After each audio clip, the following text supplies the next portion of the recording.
When I was a kid, I grew up in a suburb of Detroit. It's called Grosse Pointe.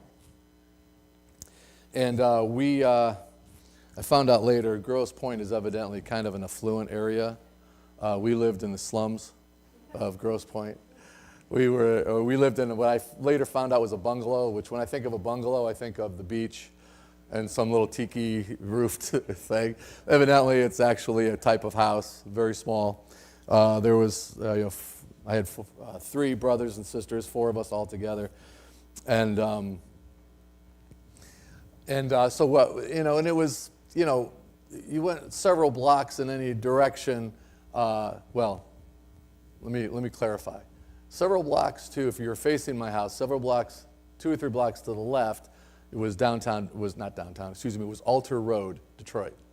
And it was completely, every third house was still unburned. But most of the houses were burned out. And then any direction to I don't even know what direction it was, but we'll say to the east or to the north, you had big houses, with big yards and stuff. We just had a small house that had a driveway, right? And then about the width of the driveway and then another house, right? And then we kind of did that. And we had a narrow backyard. It was kind of a little bit longer. My dad took up about not quite a half of it, maybe almost a quarter of it for a garden in the back, right? So we had a fence there and then fences and then the house. And when we were really small, my mom was like, okay, you guys can play in the yard, but don't go anywhere else. Okay, Ma. I said, okay, Ma. My brother, he saw the fence and he was like, boy, that looks fun over there. And he climbed the fence.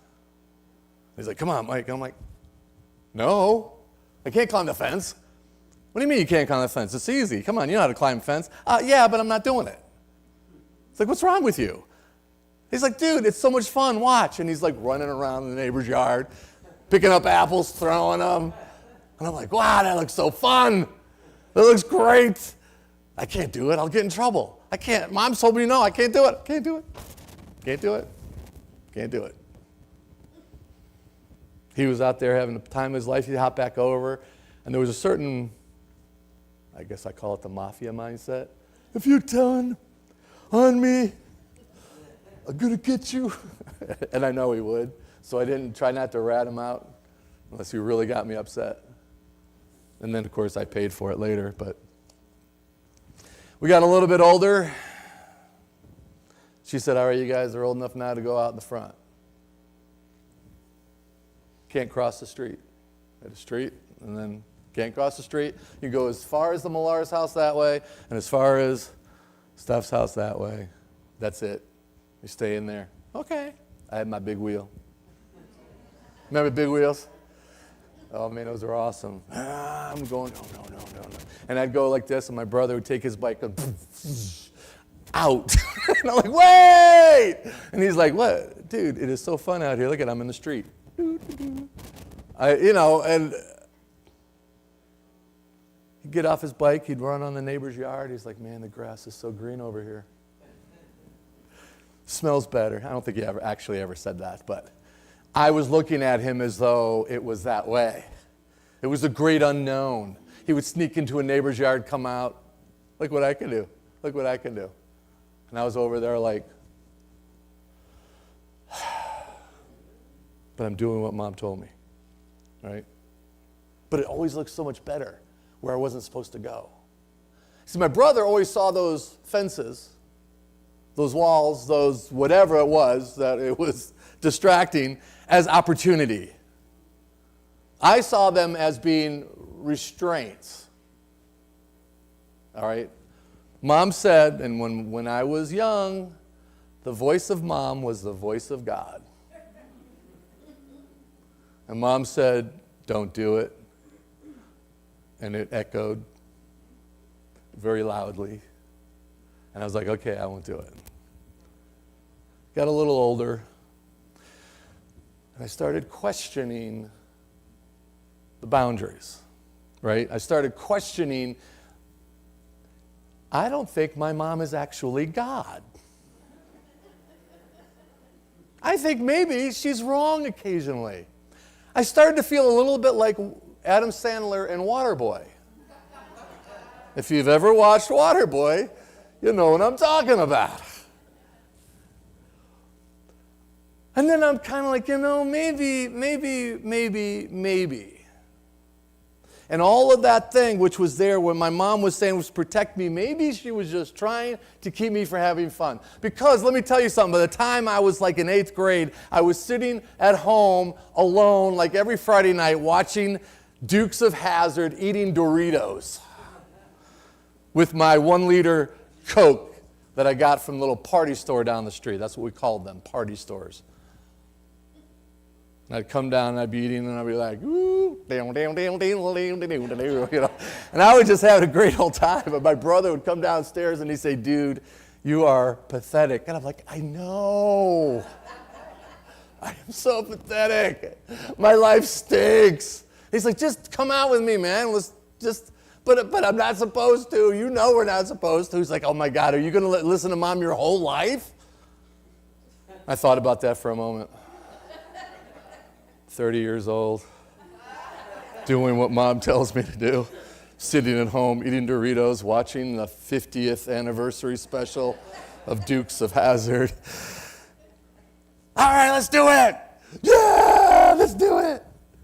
And I go out with my friends, my buddies, my brother's friends. I was like 9th grade at the time. He was a senior in high school. Nothing cooler than that, right? Called me Little Hugh, and we go out and we do dumb things. And then God got a hold of my life one day and said, you know something, Mike, maybe those things aren't kingdom values that you have. So whatever that means, kingdom values. And I always grew up in church. I always knew the gospel, always knew right from wrong, always knew, and I would choose at times to do things that I knew were pretty risky, but not terribly bad. My brother would throw caution to the wind. And he would make me crazy and make me very envious all at the same time. My brother could say something to my mom and just say, go whatever. And I would be with my jaw open. Like, I can't believe he just said that. Gosh, I wish I could say that. Right? But I couldn't because that's not the way I'm wired. See, I wasn't like a good boy because I was righteous. I was a good boy. I was just wired to please. You know the difference, right? I was just stinking compliant. I wanted to do all the things my brother was doing, but I just couldn't seem to do it. I remember one time we were walking in the alley. We had alleys between this part of the block and then the other side of the block, right? And there was an alleyway, and the garbage men would come by, and we'd go garbage picking and do all these little fun things. Find all kinds of crazy stuff. I remember going back there one day, and they saw the neighbor. This is where Thor lived, which was a really big dog. Thor, that was his name. Or her, I don't know what. It was just big and scary. And Thor was in the house, and there was a big grapevine in the yard. And my brother's like, ooh, those grapes look good. They're about ripe now. And I'm like, yeah, they do look nice. And he's like, let's go get them. I'm like, what are you, crazy? That's stealing. You hoodlum. I was younger. I was 2.5 years younger than my brother. He and then David and then Steve, they all hopped the fence, and I'm standing there like, you guys are naughty. I don't know if I used that word. And they went in there, and they were just eating all these grapes. And I'm just like, gosh, I wish I was bad. You know what happened? The owner sees me out in the hall, and he's like, someone ate all my grapes, must have been Mike. No, I saw him. And I'm like, no, you didn't see me. My brother, he doesn't even look like me. What are you talking about? My brother and the other kids, the hoodlums. He goes to my house, says, your son was eating my grapes. Your son, Michael. My mom I'm like, Mom, I've never lied to you in my life. Please don't do this. She marches me over there. I had to apologize. Hello? Look him in the eye. All right. What do you say? I'm sorry for not eating your grapes. I was like, this is complete injustice here. I am being harassed and discriminated against.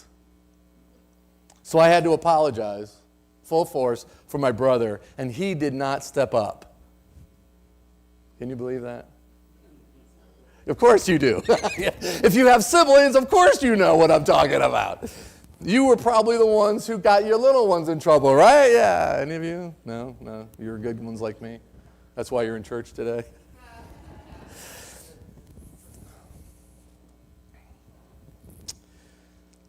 So there's this concept that I think most of us have, and especially children, that the rules, that the fences, that whatever the restrictions are that mom and dad give us, or that the boss gives us, or that our whoever it is in our lives gives us, and oftentimes what we understand is that what God gives us are things that just are not fun, right? So in John chapter 10, the gospel according to John, one of the disciples, it says this, it says, very truly I tell you, anyone who does not enter the sheepfold by the gate. Okay, so the sheepfold is the yard, right? You know what a sheepfold is? It's got a fence around it. And there's a gate that lets them in and out. You love the videos that you see like now on Facebook and X or wherever you see them, and you're watching videos, little short videos, and there's one where the guy opens the door and all these geese come walking out into the snow. And they stop and they all walk right back in. It's like it wasn't what they were bargained for, right? Well, this is, very truly I tell you, anyone who does not enter the sheepfold by the gate but climbs in by another way is a thief and a bandit. The one who enters by the gate is the shepherd of the sheep. The gatekeeper opens the gate for him, and the sheep hear his voice. He calls his own sheep by name and leads them out. And when he has brought them all out, all his own, he goes ahead of them. And the sheep follow him because they know his voice. And they will not follow a stranger, but they will run from him because they do not know the stranger's voice. Jesus, of course, was using this as a figure of speech, but they didn't understand what he was saying. So, again, Jesus says to them, okay, listen, truly, truly, truly, I tell you, I am the gate for the sheep.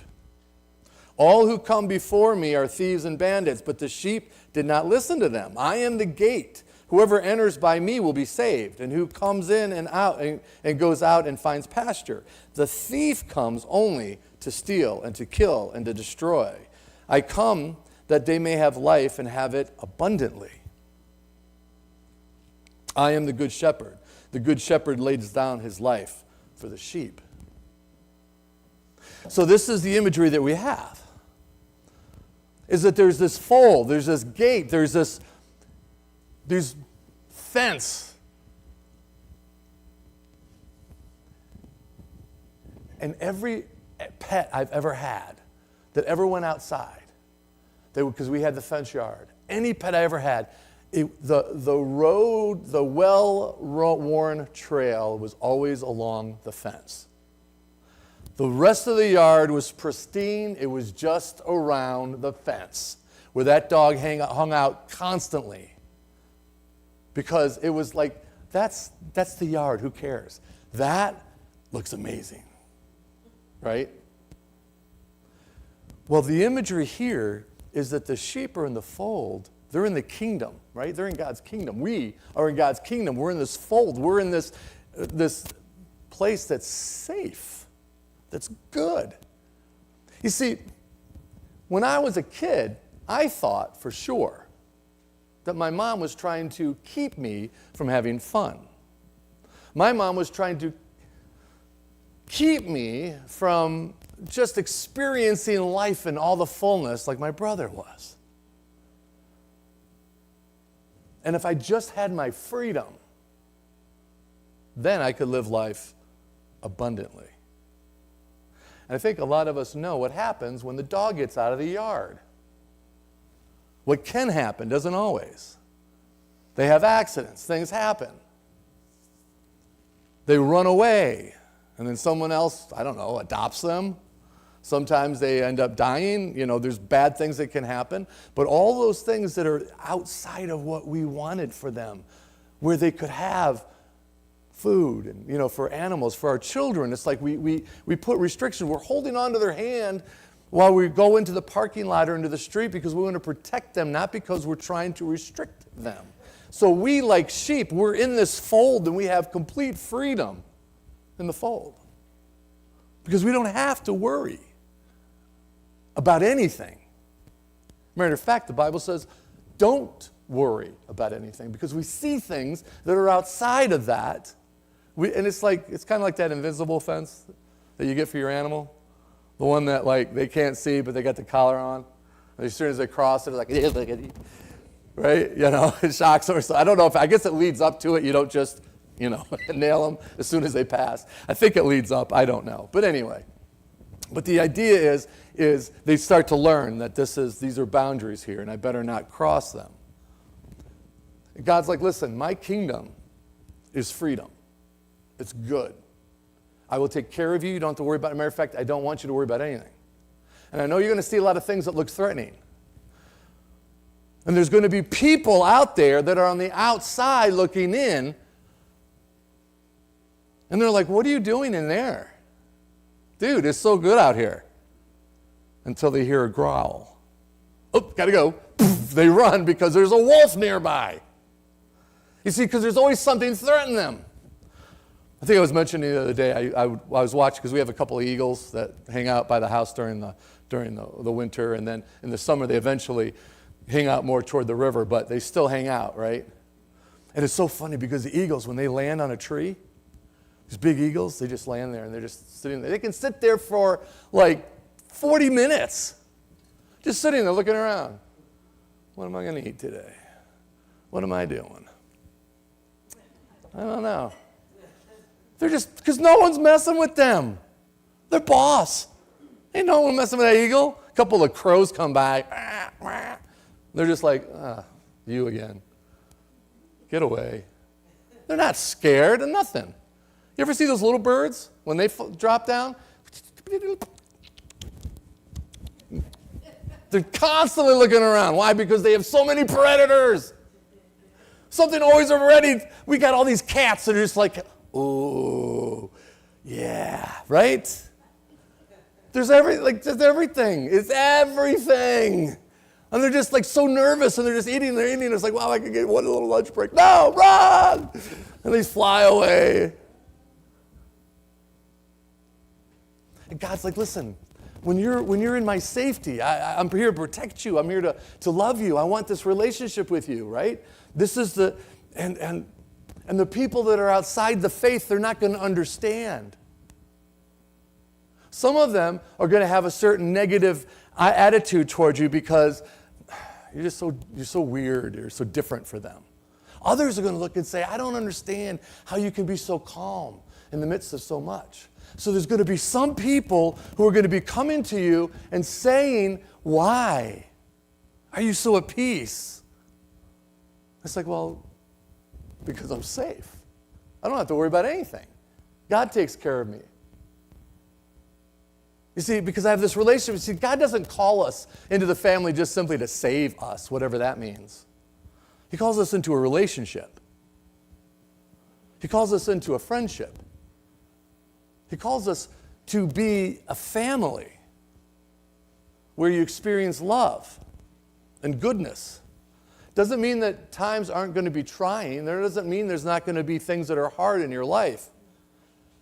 As a matter of fact, the hard things are what usually wake us up to the fact that we need God.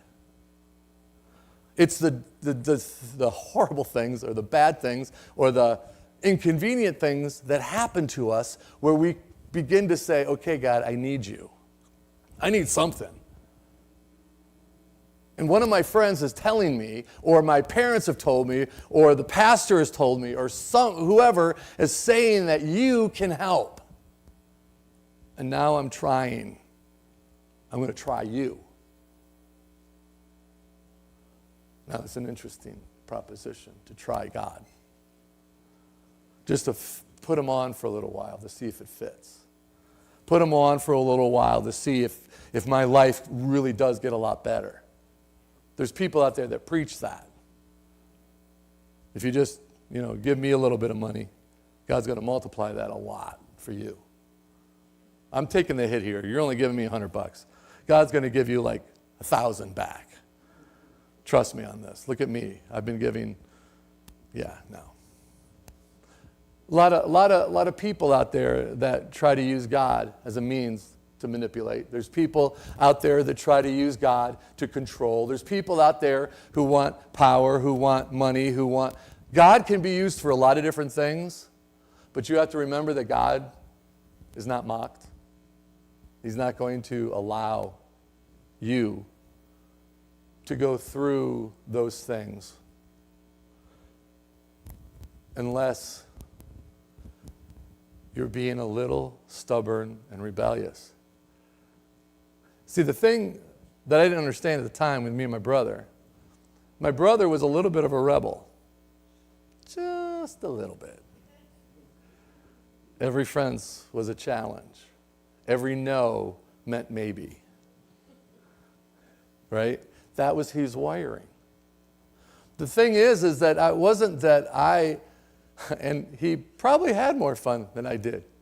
But he also, I remember he was on a class trip. And the teacher said, don't cross the fence because there's rocks down there. And it goes down to the water, so just everyone stay on this side of the fence. They had a little outing to the park. My brother was just my brother. Fence means maybe. A little bit of a challenge. He went over there, he went out there, he slipped and bashed his head open.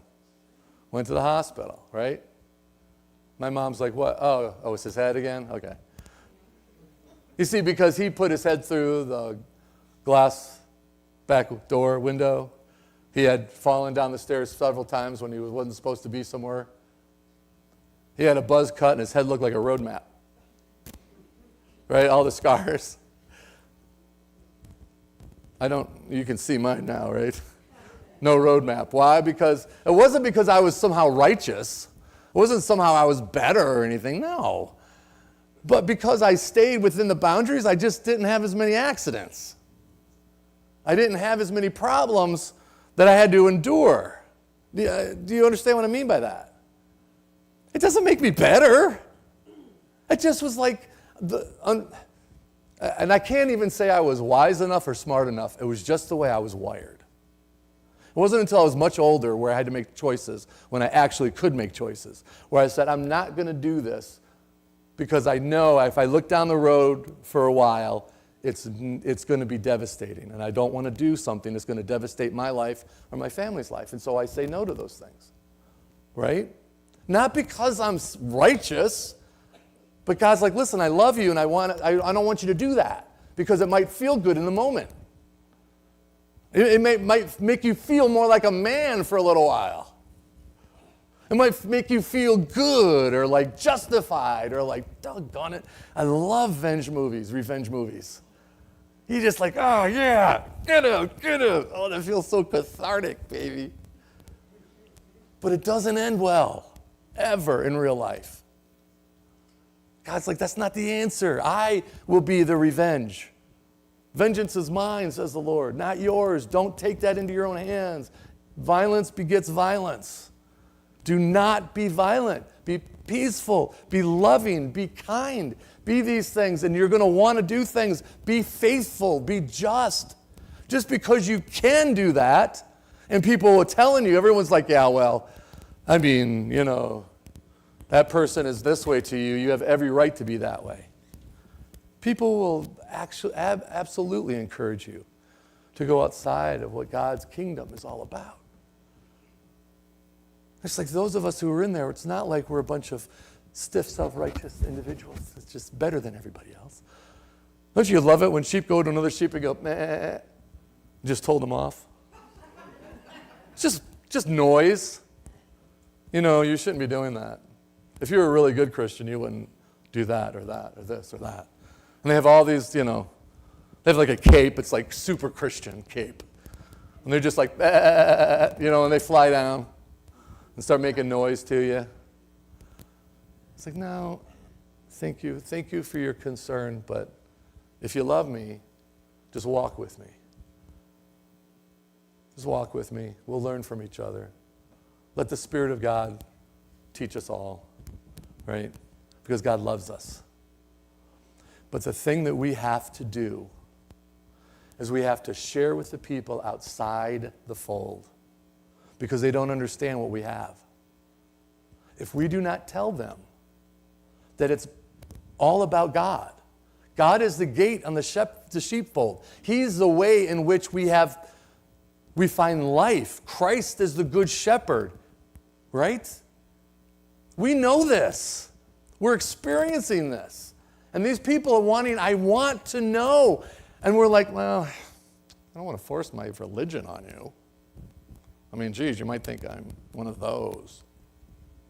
Newsflash, you are one of those.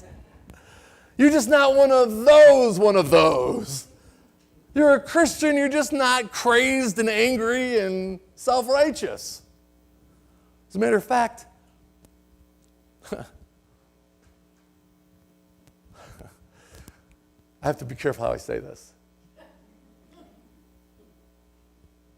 The fact that we're human and we're sinful and we own that and we don't pretend to be anything else is what makes us so attractive to people who aren't. They're not looking for someone who's perfect. Matter of fact, that drives them nuts. They're not looking for someone who has all the answers. As a matter of fact, that drives people nuts. They want somebody who just loves them, who's willing to share the light that they have. The reason why I don't have to worry about anything. I do worry, but I don't have to. It's my faith gets weak.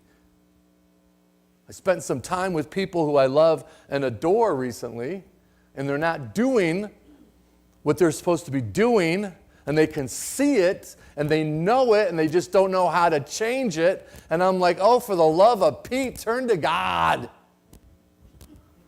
In the most loving, gentle way I can ever say that. You need God. But I don't say it like that. But I know it's true. And if you sit back and refuse to tell them, God's not going to keep them out of the sheepfold. He's just going to say, all right, Mike, you missed the blessing. Joe, go do your thing. Joe goes, nah. And he understands, and then a new sheep comes in. And I'm just like, oh, man. See, because it wasn't that the sheep was getting out. It was a sheep that's coming in. And then you celebrate the fact that you have a new brother or sister, the fact that you have a new friend and family, the fact that someone else that was so empty is now being filled with something so amazing. And that we know, we can't explain it. It's like it's almost impossible to explain. It's like you just walk with me. Just walk with me. Let me share my life with you. And that's how we share. All right, let's pray.